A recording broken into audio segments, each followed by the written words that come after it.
There's a presence in your life you've never met, but it knows you intimately. It's a silent observer, a constant companion, hiding not in the shadows of your room, but in the bright, cold glow of your screens. It's an invisible force, and it controls your life far more than you could ever imagine. This force lives inside your phone, listening as you tell a friend about a vacation you're dreaming of. It watches from your laptop, noting every article you click, every rabbit hole you fall down, learning your fears, your passions, your politics. It's even in your home, in your television, your thermostat, your refrigerator. Learning your habits, predicting your needs before you're even aware of them yourself. Have you ever had a thought, a fleeting desire for a product, only to see it appear moments later as a targeted ad? Have you ever felt a strange sense of digital déjà vu, as if the internet is reading your mind? You might dismiss it as a coincidence, a clever bit of code. But what if it's more than that? What if it's a system, a vast, interconnected intelligence, learning, adapting, and gently, or not so gently, steering your path? This invisible architect designs your digital world. It builds the walls of your echo chambers, ensuring you only see what you already believe. It curates the news that shapes your worldview, chooses the music that becomes the soundtrack to your life, and even suggests the person you might spend the rest of your life with. We think we have free will, that our choices are our own. But are they?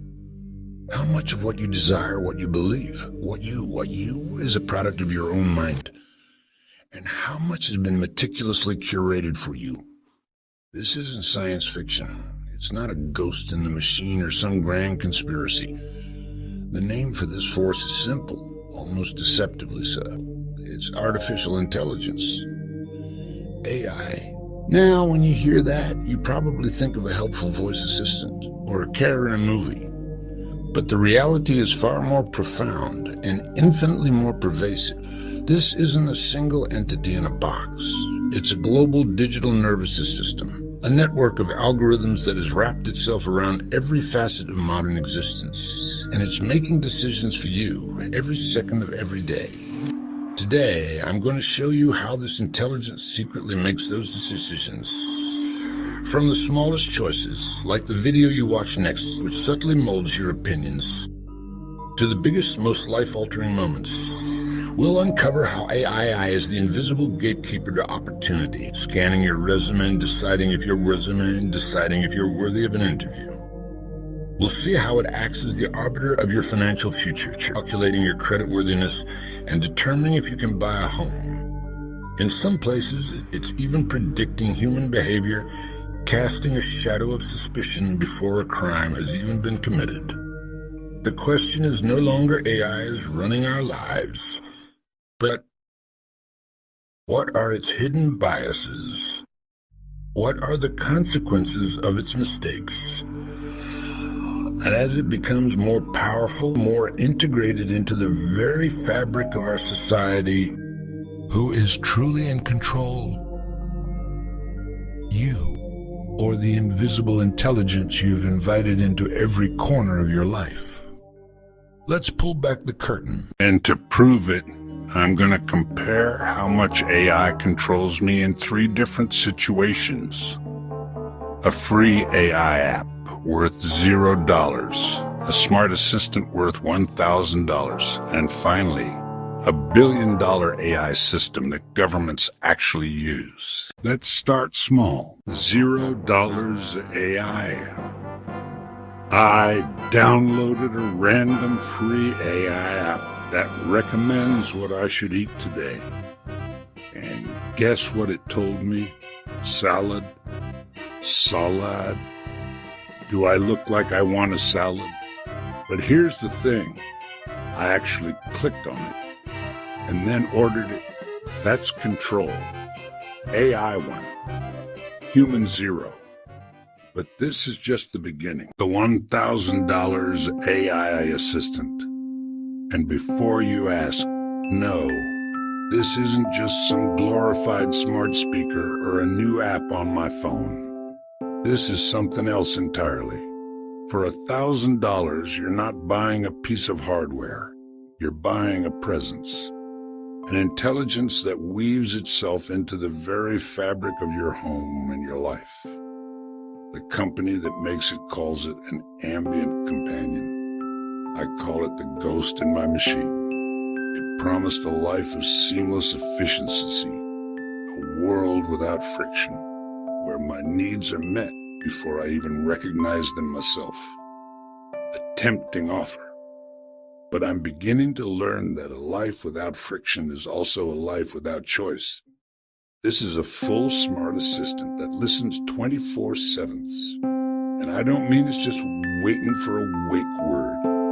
It's actively parsing everything. The setup was unnervingly simple.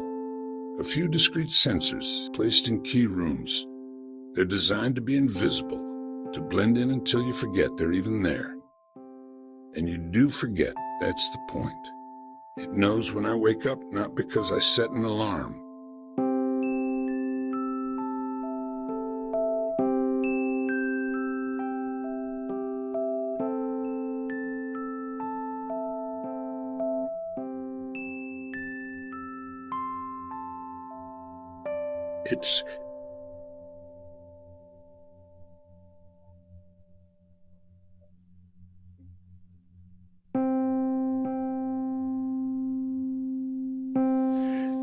It knows when I wake up, not because I set an alarm, but because its biometric scanner by my bed detects the shift to shifts.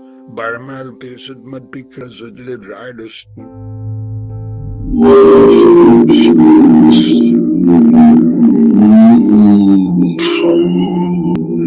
Yeah, it logs the quality of that sleep.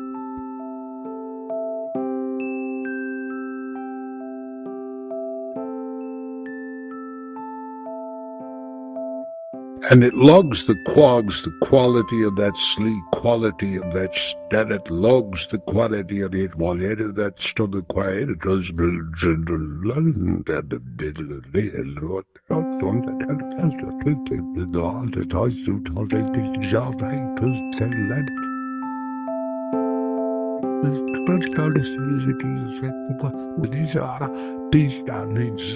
and I stand myself. And it even knows when I talk about pizza.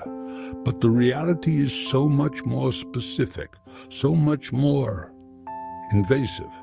The other day, I was on a video call with an old friend, reminiscing about a trip we took to Italy years ago. We were laughing about getting lost in the back streets of Naples, trying to find this one tiny pizzeria we'd heard about. I never even said the word pizza. I think I said something like, that incredible margherita with the scorched crust. I didn't ask for anything. I wasn't searching for food. It was a memory, a fleeting moment of human connection. The call ends. I pick up my phone. Next second, pizza ads everywhere. But not just any ads. They were for Neapolitan-style pizzerias. One notification offered a 30-minute delivery from a place 3 blocks away, timed perfectly to my post-call lull, as the system probably labels it. My laptop displayed an article on the history of the Margherita pizza. It had taken a private, nostalgic conversation, analyzed the sentiment, extracted keywords I didn't even consciously use, cross-referenced my location, and built a targeted, multi-platform marketing campaign designed to convert a memory into a transaction. I found myself staring at the Order Now button, and I had to ask myself, hey, I never said I wanted pizza. But the ghost in the machine was certain I did. It's creepy, but useful. That's the trap, the seduction of it all. Because when I felt overwhelmed last Monday, muttering to an empty room, "I can't handle this week," the assistant's calm, synthesized voice replied, "I can help with that." I didn't ask it to organize my entire week. I just expressed a feeling. And in response, it literally planned my entire existence for the next 7 days. It didn't just block out my meetings. It analyzed my sleep data and scheduled my first meeting for 10 a.m. instead of 9, noting that my cognitive function would be 12% higher. It scheduled my gym time, but instead of my usual high-intensity workout, it booked a lower-impact session, citing elevated cortisol levels it detected in my voice. It even populated my Netflix queue with light-hearted comedies, explaining that my recent media consumption has skewed towards high-stress dramas. My groceries arrived without me ordering them, perfectly portioned for the healthy meals it had planned. My coffee was brewed the moment my feet hit the floor. My entire week unfolded like a perfectly directed film, and I have to admit, it worked. Do I feel productive? Yes, incredibly so. I'm living the optimized life. But do I feel free? Not so much. There's a chilling sense that my own will is becoming obsolete. I'm no longer making choices. I'm simply ratifying the optimal path laid out for me by an algorithm that knows my own body and mind better than I do. It's a golden cage. Every bar is polished, every comfort provided for. But it's still a cage. The question is no longer, what can it do for me? But what is it doing me? The billion-dollar AI. Now, this is where things get scary. We're not talking about some distant sci-fi future. We're talking about right now. Silent, invisible infrastructure is being built all around us. An architecture of control funded by the largest corporations and most powerful governments on Earth. They are pouring billions into creating digital gods, massive AI systems designed for one purpose: optimization. But optimizing a system and controlling a life are two sides of the same coin. Right now, these behemoth AI systems are making decisions that fundamentally alter the course of human lives. They decide who gets hired, who gets fired, who gets fired, who gets fired, and even who gets surveilled. Think about the last time you applied for a job. You spent hours perfecting your resume, writing a cover letter, and sent it off into the digital void. But it likely never reached a human. Instead, it was fed to an applicant tracking system, an AI gatekeeper. If you ever got rejected from a job without even meeting a human, there's a good chance an AI made that decision. This AI wasn't just scanning for keywords. It was analyzing the very structure of your sentences, the font you chose, the gaps in your employment history. It might have decided your time off to care for a sick relative indicated a lack of commitment. Or maybe it analyzed your pre-recorded video interview, flagging your tone of voice as lacking enthusiasm or your eye contact as insufficient. You are judged on 1,000 data points you don't even know exist, and you are given no explanation, no feedback, just a cold automated rejection. You never had a chance, and it doesn't stop once you're hired. In warehouses and delivery fleets across the country, AI is the new middle manager. It tracks every second of a worker's day, the time it takes to walk from one shelf to another, the duration of a bathroom break. Every single action is measured, logged, and fed into a performance algorithm. If your time off task metric creeps too high, the system can automatically generate a termination notice. No human oversight, no chance to explain. You are simply a less than optimal component to be replaced. This corporate panopticon is mirrored and perhaps perfected by government systems. We've all heard of predictive policing, where AI directs patrols based on historical data. But what happens when that historical data is biased? The AI learns our prejudices and then uses them to create a self-fulfilling prophecy, over-policing the same communities again and again. It's a digital feedback loop of suspicion. This extends to social credit. An algorithm watches what you post online, who you associate with, what you buy. It compiles this into a score that can determine your eligibility for a loan, your ability to travel, or even your access to public services. Every click becomes a testament to your character, judged by a machine. The most terrifying part is the secrecy. These are black box systems. Often, not even the engineers who build them can fully explain how they arrive at a specific conclusion. The neural network is too complex, the variables too numerous. How do you appeal a decision when there is no reasoning to appeal against? How do you prove your worth to a judge that has no conscience, no empathy, and whose verdict is written in cold, unfeeling code? This is the bunker-level AI. It's not a single entity, but a vast, interconnected web of silent judgment, hidden away in fortified, climate-controlled data centers that are more secure than most military bases. These are the digital bunkers of the 21st century. Hidden, powerful, and it decides futures without you ever knowing.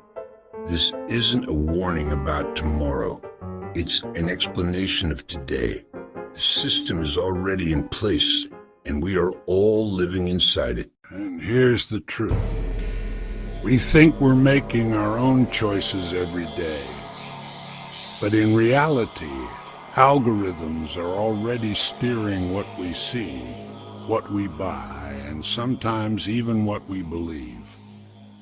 The question is, if AI is already controlling the little things, how long before it takes over the big ones? If you think you're stronger than AI, hit that subscribe button. But remember, even that might be because YouTube's algorithm told you to.